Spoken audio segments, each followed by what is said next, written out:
Is that close enough, Bill? For the mic? Okay. So my name's Dominic Damian. I'm a freelance Rails developer. I've been doing freelance for like probably over a year now. I built this app called Tuneshelf pretty much by myself with like my boredom and free time. And I put music enthusiast because I kind of wanted to explain that this wasn't something where I was sitting around going like, how can I make $10 million? Because that's just not going to happen. But I toured with bands. I tour manage a pretty big, like 500 kids per show kind of band.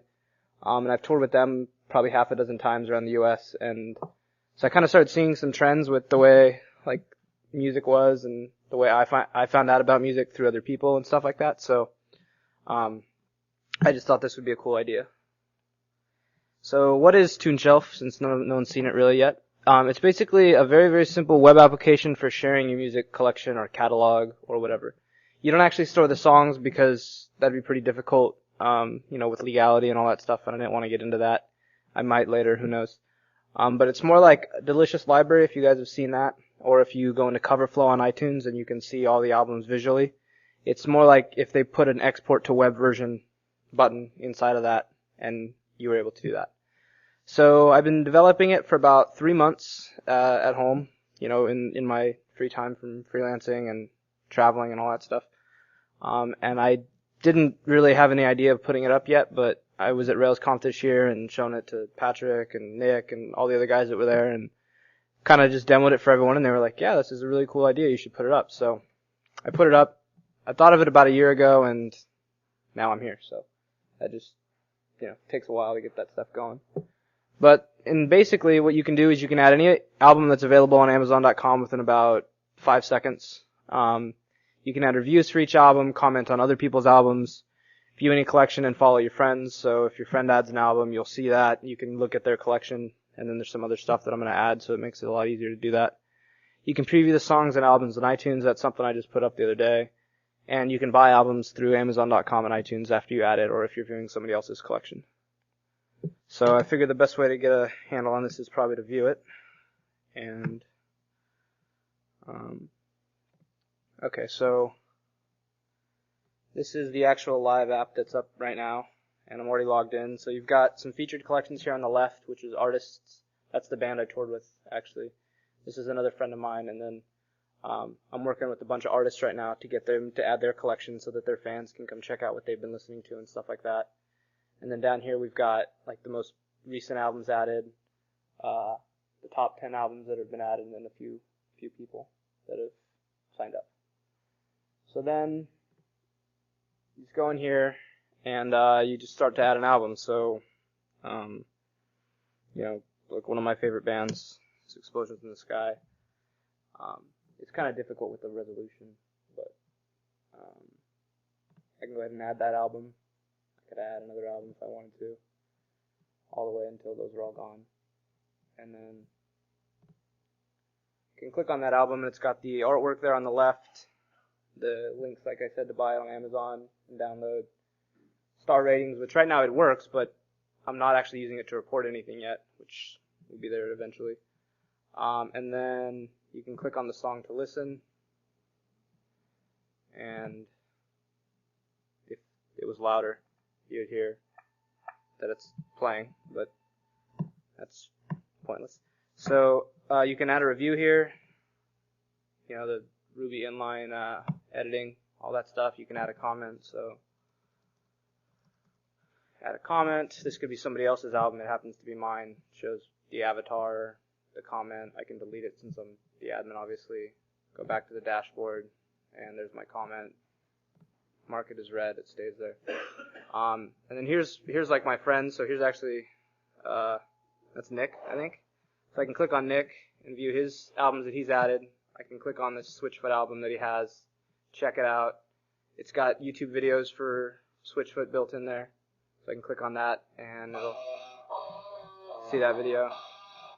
I can add that album to my collection. So I can add that, and now it's inside of my Tuneshelf.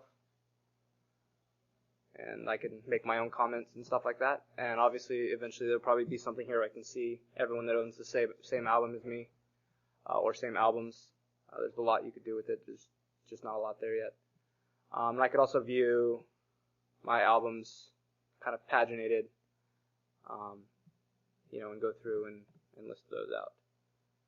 So that's what's live right now, and that's pretty much the basics of it. You can add friends, obviously. You can create your own avatars and that kind of stuff. So go back to the keynote. So then, what's next? Some stuff that I've been working on. Recommendations is a pretty obvious one. Basically, if I have an album that I think somebody would like, I can just click that album and click recommend this album. It'll pull up my list of friends, and I can send that album to any of the friends. RSS feeds for each user collection, that's actually already done, and I'll talk about it a little bit later. Collections, which is kind of like if you go to Amazon.com right now, you can, add your top 10 books of 2007 or, favorite rock albums of all time. So it'll be very similar to that, that's also pretty much almost done. Add your own albums that aren't on Amazon. That one I haven't started on at all, but it's a pretty obvious, next step. It just comes into how you want to handle the track listing and the artwork and stuff like that, because obviously Amazon doesn't have every album. The ability to import from iTunes, which I've already finished, and I'll demo that here in a second.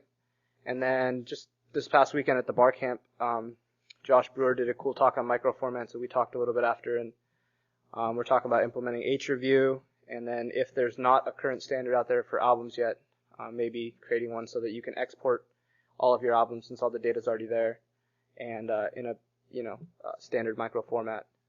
And so H-album's kind of the thing I'm thinking for that. So the iTunes import I did over the weekend. It's pretty much done.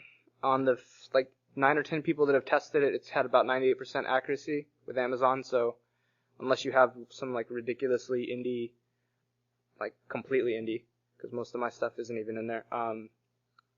Music, it'll find pretty much everything on Amazon, and it's 11 lines of Ruby code, so that's it right there. I don't know how well you can see it, but I kind of went back and forth with doing some stuff with Parsing the Xml with Xml. I think Jordan showed me something that was using XPath, and it was okay, but it was kind of slow. So I found some other stuff that was using I/O to just go through the file itself and basically do a line match. So every time it finds a key with artist, it pulls out the artist, sets that to a variable, does the exact same thing with the album, sucks it out, spits them into an array, makes it unique. I don't know, I probably could be done even a little bit better, but that's what I've got so far. Sounds cool. Some of the cool Rails stuff that's in there was the iTunes import, like I just said.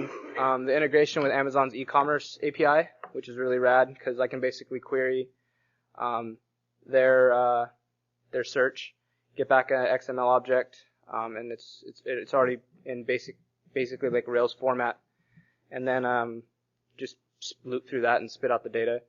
S3 integration for the avatars, and eventually that's probably where the custom artwork will go when you're able to add your own artwork for each album. YouTube integration to get those videos that you saw, that was really simple because there's a gem out there that wraps around the YouTube API, and you can just do a pretty quick DSL call.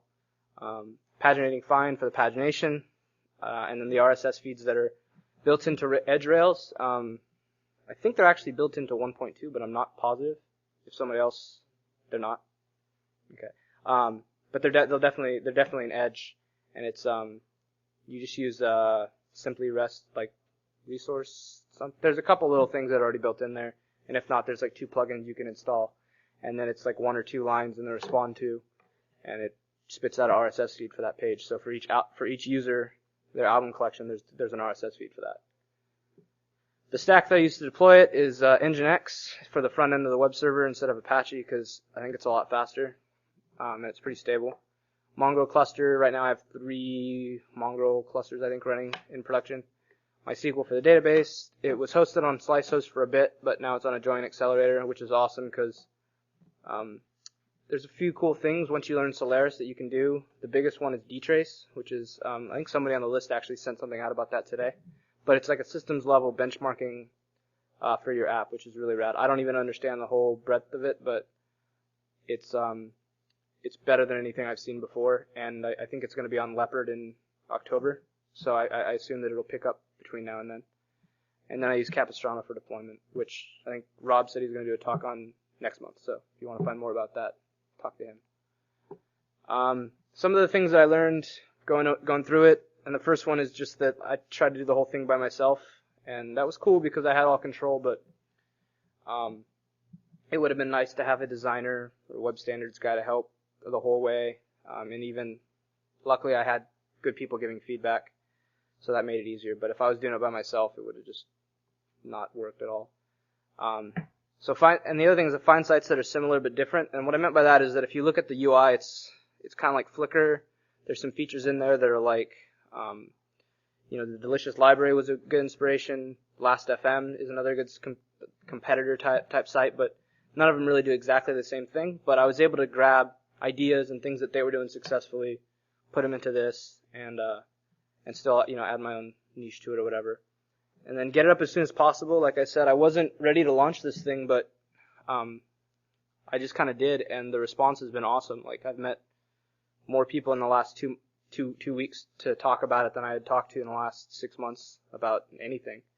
And I got basically a partner to work with it. And it's just skyrocketed since I put it up, and it's not even like a tenth of where I think it could be or should be even that I would have put it up, but getting it up helped. Launch it with 10% of the features. There's a lot of stuff that I went over that's not in there, but functionally the whole thing still works, so it's good enough. I didn't call it a beta or anything because I'm never gonna not add features, so I don't know when that transition to becoming out of beta would have been, so I just put it up as it was and said, there's gonna be bugs, but send them to me. I got a lot of feedback from the 40 or so people that I've gotten to sign up and tested and whatever. I haven't even really started to promote it. But the feedback that they've given me has been really cool. Like the slider you saw to come up to add the albums I got from a buddy, and then the ability to add multiple albums from that I got from a buddy, and it's just invaluable. So, and then become your target market. That was basically going back to what I was saying about how I kind of know the music industry from a, like a roadie type stance, and it really helped because the way I came up with this idea was we were sitting on tour, and I ran into a few bands that I had been on tour with before. And I asked them what they were listening to on their iPod, so that if I liked the album, because we all listen to the same kind of music, I could go pick it up. And then I started thinking, well, there's got to be a better way to do this because I don't see these guys except for maybe once a year.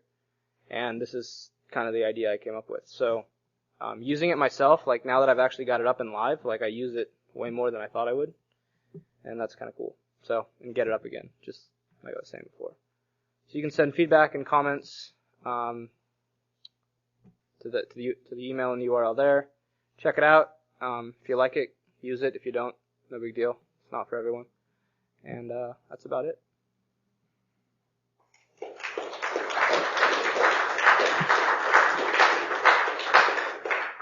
So if you guys have questions or comments, or if you actually want to see the iTunes import thing, that's kind of cool.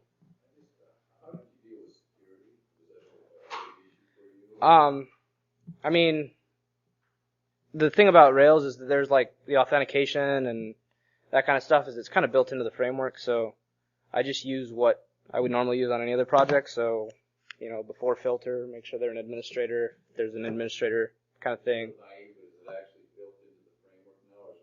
Well, the plugin I use for authentication is Restful Authentication, which I hope some of you probably know about, some of you don't. But it's basically one of the de facto authentication plugins. And inside of that, they have some handlers you can build to run a filter beforehand to make sure the user's logged in or the user's an admin and stuff like that. So basically that's it. I'm sure there's a lot more that I could do, but like I said, I just put it up a few weeks ago. I've kind of been not really publicizing it, and I'm sure that once I get a pretty solid user base, that the security will probably have to get beefed up. But for the most part, it's all built in there.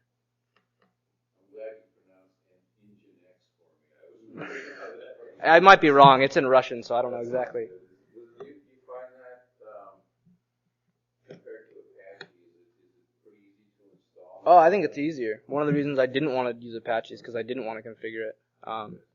It's basically, and I used to have a tutorial up at a company I used to work for at their blog, but I think they took it down.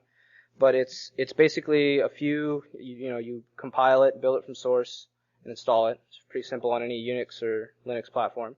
And then there's a configuration file that you need. There's a default. Okay, I can pull it up. There's pretty much any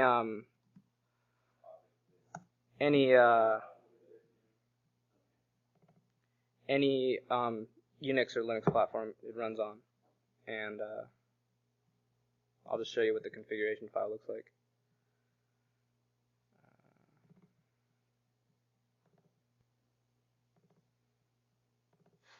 And there's good ones out there by a bunch of people. Ezra, who runs Engine Yard, he has one up, and that's the one I kind of based mine off of. So you just have your basic stuff up here to set up your connections. That stuff doesn't really change. And then this is starting kind of the HTTP access stuff. That stuff doesn't even really change. And then you've got right here, you set up each site. So, I have one going to Tuneshelf and one going to like kind of all the other domains that I own. This is an old file, but you'll get the point. You set the root level, document root or whatever, just like you would in Apache. And then down here, you set the location of, where your 500 file would be. And then you can basically duplicate the same thing. So this is the second one. And here's the servers that it's listening on. And here's the root level for that one. And same thing. And then here's for SSL. So 443, and that's it. And you could probably clean that up a lot too. But I didn't know a ton about it, and it works fine. So the only thing that you'll run into if you use it is that it doesn't support WebDAV, WebSVN. So you can't run SVN over it really. But I think that's supposed to change in the next few months. So it could have even changed already, but as far as I know, it hasn't. Anybody else? Yeah. Yeah. Like I said, there's a API or a gem for it. So you just install the gem. Is it in this one? Oh yeah, right here.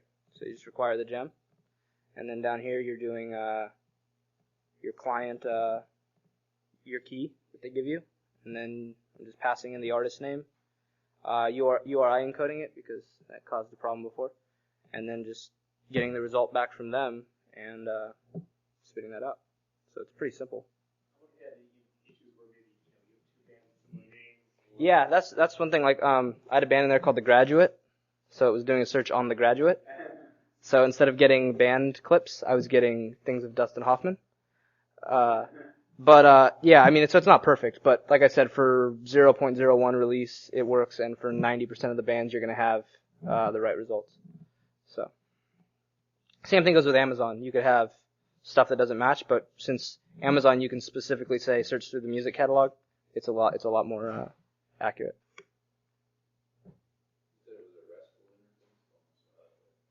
The RSS, one of the reasons that the RSS stuff's not up there is because I refactored the whole thing to be RESTful.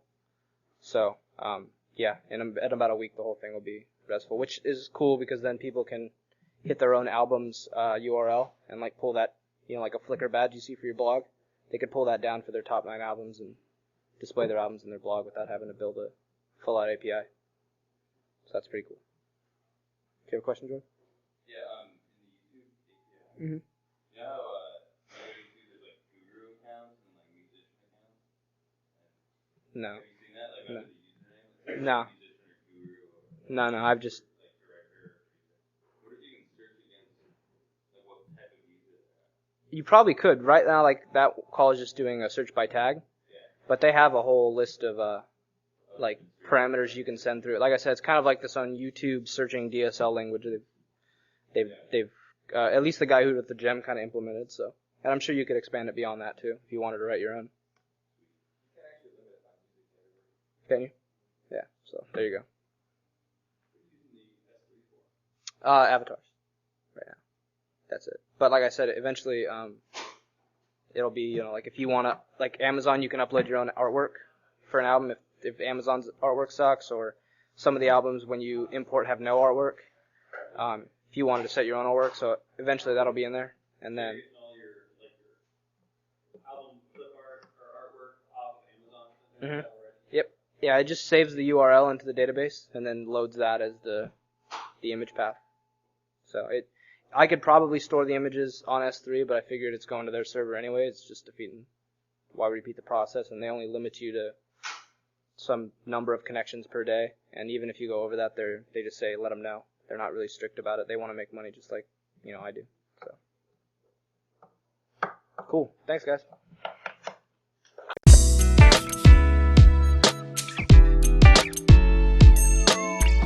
That concludes this episode of the SD.RB podcast. See you next time.